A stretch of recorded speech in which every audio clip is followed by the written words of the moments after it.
You see this picture you are seeing is the picture of an armored vehicle. This armored vehicle was captured by the branch of Boko Haram or ISIS that they normally call the bandits. You know, they are all the same. It was captured from Nigerian army, and it happened in Kwara State, not in Borno State, too, in Kwara State. And as I speak to you, there is a threat that they actually want to use this armored vehicle to attack. So these are the things that people are seeing in Nigeria. It's so unfortunate. Now, this is the footage of where Boko Haram attacked the before yesterday. A Nigerian army who survived the incident filmed this. Look at how brutal. Look at what these people did to this army base. Now, I've been saying something about this fight between Nigerian army and Boko Haram. It seems that nobody wants to understand. There is no how Nigerian army is going to defeat Boko Haram because Boko Haram is part of the Nigerian army. You cannot fight against your own people. Like a kingdom cannot rise against itself. Boko Haram have infiltrated Nigerian army and there is no two ways about it.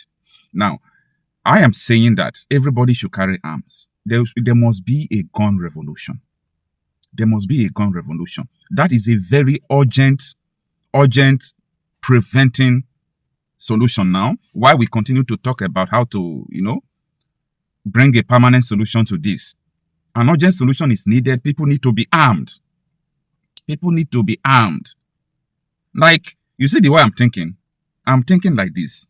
No matter whom you are, if you're a big man, if you can purchase up to 5-6 pump action, purchase it for 5 or 6 people, put them into vigilante for training, put them into NEFS for training.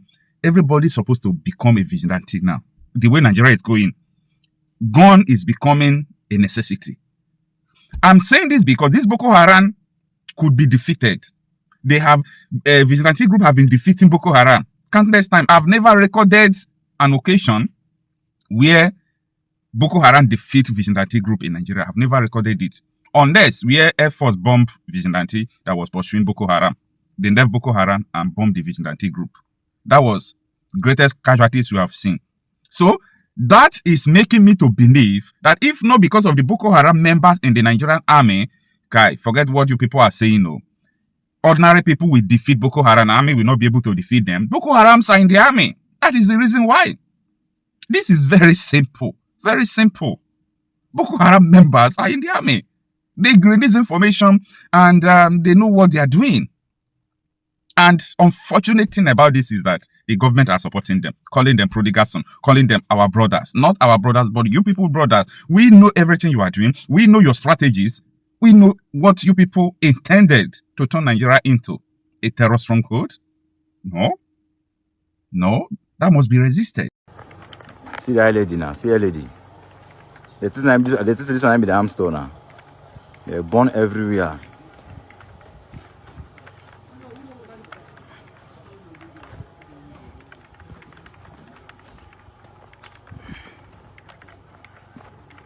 Born everywhere, done. Listen, I'm the arm store. No way. This bomb never finished for this place where they explode.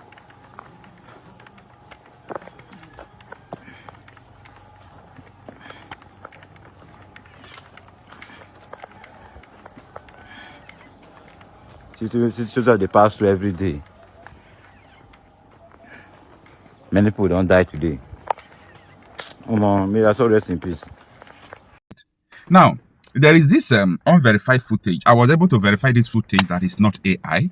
But what is not matching is if this is actually happening live. Whether the video passed through editing, I don't know. But look at the gunshot in Abuja.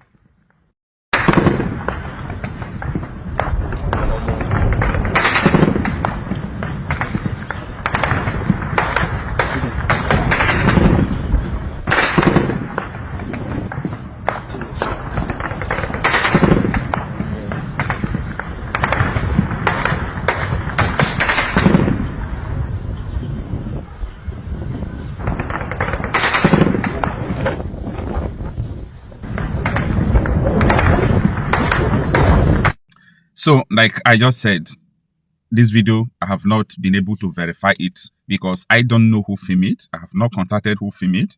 So how am I sure that the video is real?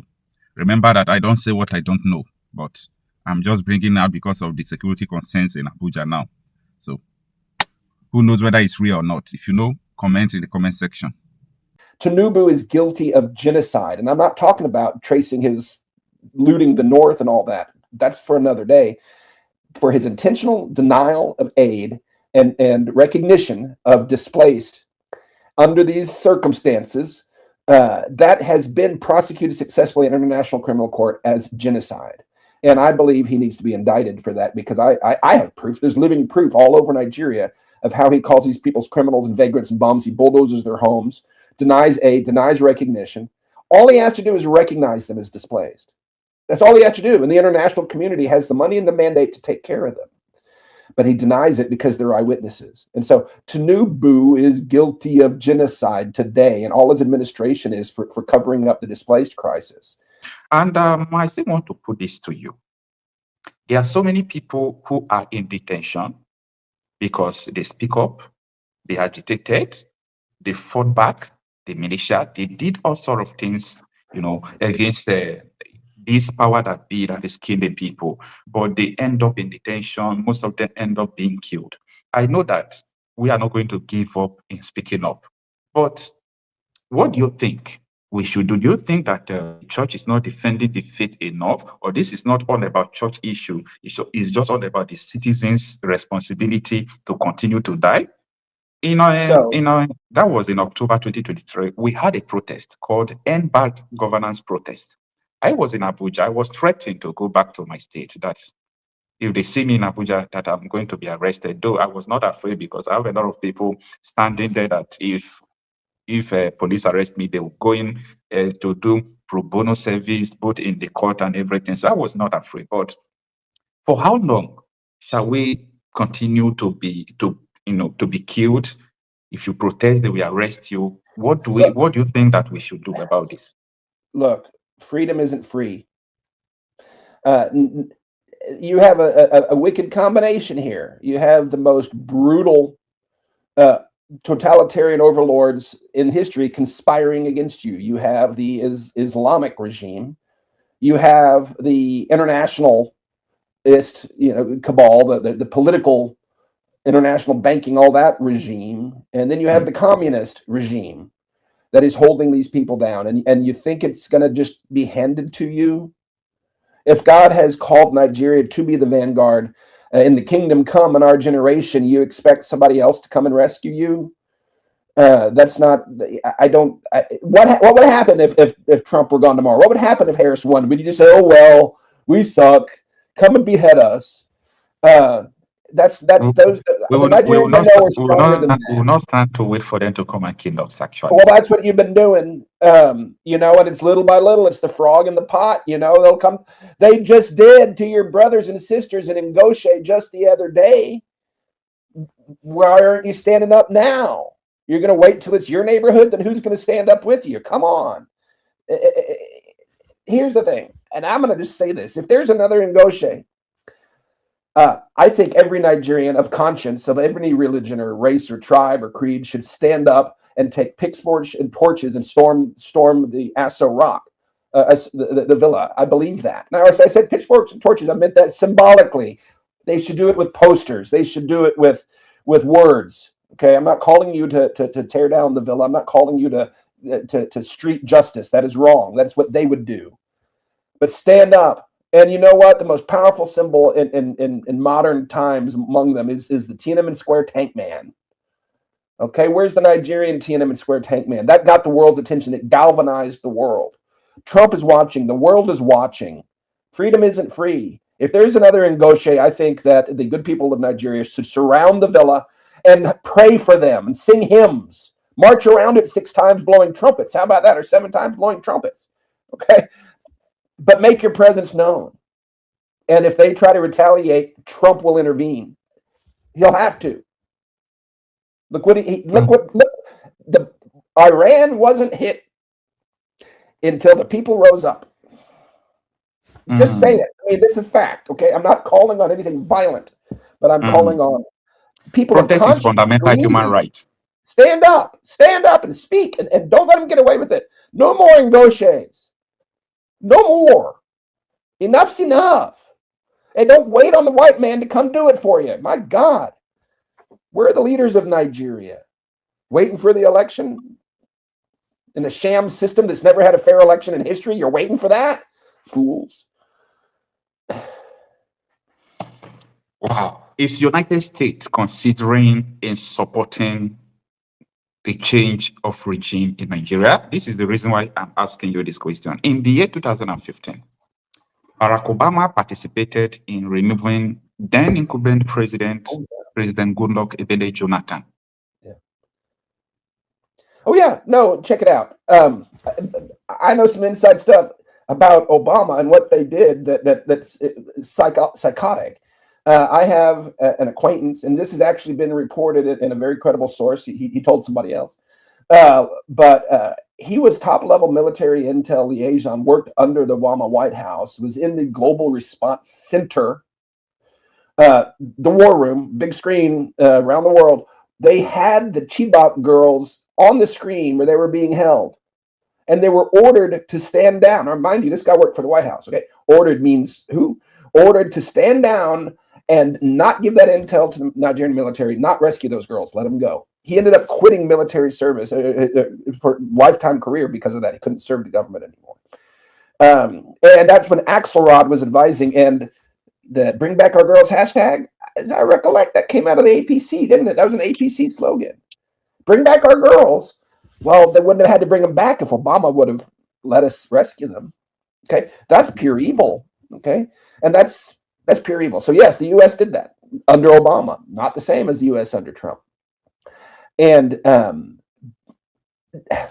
here's the thing: Trump has some really dear friend presidents and prime ministers around the world that he mentors, that he really helps. Bolsonaro, folks like that. He likes the Italian premier, I believe. But they're the ones that are leaders. They're the ones that get out there and fight. They're the ones that are on the front line like he is, speaking the truth and getting things done. He doesn't find those people. They emerge. They lead. He doesn't gin up movements. He doesn't meddle like that. But when he sees one that has potential and that's actually doing something like he does, when he sees that movement, historically, looking at his record, he will back them.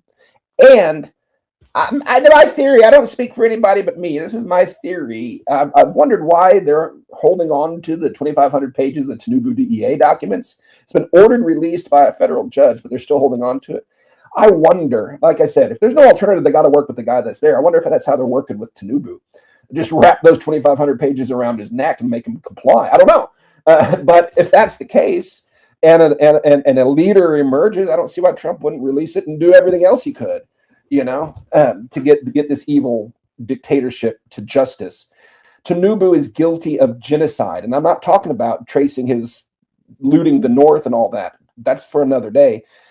For his intentional denial of aid and recognition of displaced under these circumstances, that has been prosecuted successfully in International Criminal Court as genocide. And I believe he needs to be indicted for that, because I have proof. There's living proof all over Nigeria of how he calls these people's criminals and vagrants and bums. He bulldozes their homes, denies aid, denies recognition. All he has to do is recognize them as displaced. That's all he has to do. And the international community has the money and the mandate to take care of them. But he denies it because they're eyewitnesses. And so Tinubu is guilty of genocide today, and all his administration is for covering up the displaced crisis. So yeah, why wouldn't Trump intervene? Why wouldn't he and Maduro the guy? There's just enough legal grounds for it, I believe, as there was for Maduro. But where's the movement? Who's going to take over? Who's going to run if he plucks those people out? That's not emerged in Nigeria, and it's not the Biafran separatists. You see what I'm saying? You don't want to help? Then why would I back you? We need to take over. We need to do this instead. This is deep analysis, and I'm shooting from the hip. I'm just vibing with you here. I don't represent anybody else, but that's how I can see it playing out. And I think it's a lot of what's happening. All right. You just made mention you just talk about the guilty of genocide of something. I want to take you back to 2015.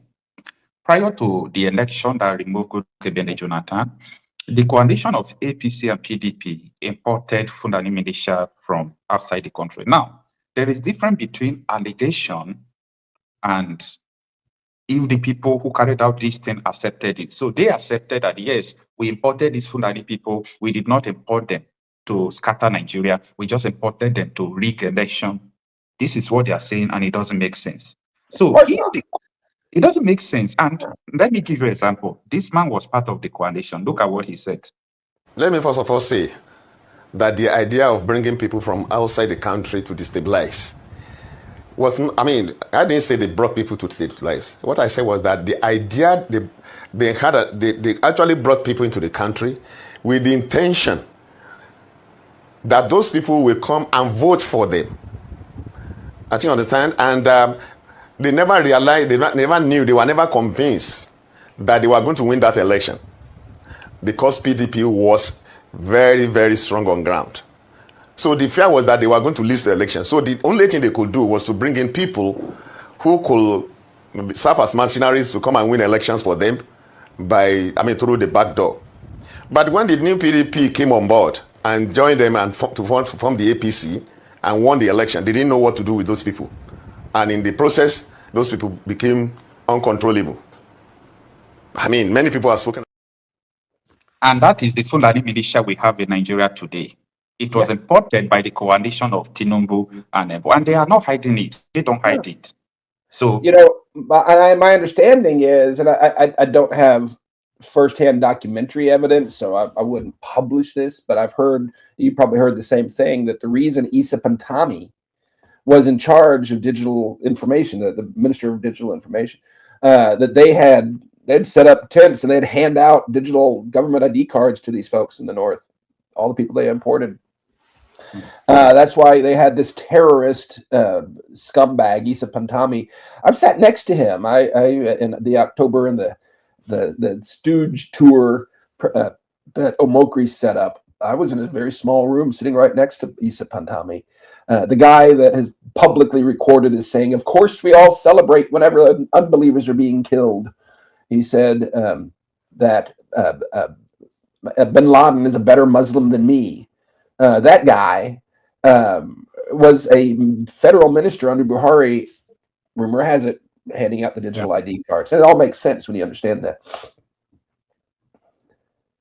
So, with this issue, I think talking about whether these people are guilty of genocide or not, it's a matter of they have accepted that they imported these Fulani militia that have killed hundreds of thousands of people and displaced millions of people. So someone is responsible to importing this. So I have like up to 10 videos, when someone comes to national television to say something and nobody denied it, I document it as a substantial evidence, just like this incumbent senator again. In trying to remove Jonathan, there were stateless persons that were from the Sahel region that were imported into Nigeria, and a former. So everybody knows what is actually the problem, but nobody wants to confront the powers that be. So all this issue we are talking about here is the reason why so many people were agitating that, come on, these people are going to, with the help of the government, they are going to infiltrate our land, they are going to kill our people. But you also say something that is very important, that, listen, you can't leave these terrorists in your backyard while talking about the separation of Nigeria, because they can come into your area, But what about if Donald Trump did not win this election? It could have been the people will just be carrying arms, fighting. And the type of arms we can carry is just shoot, what is it called? Pump action. I can only register pump action. Government can only give me, license to pump action. They can't give me license to AK-47. They can't give me license to all those sophisticated weapons that the terrorists are using.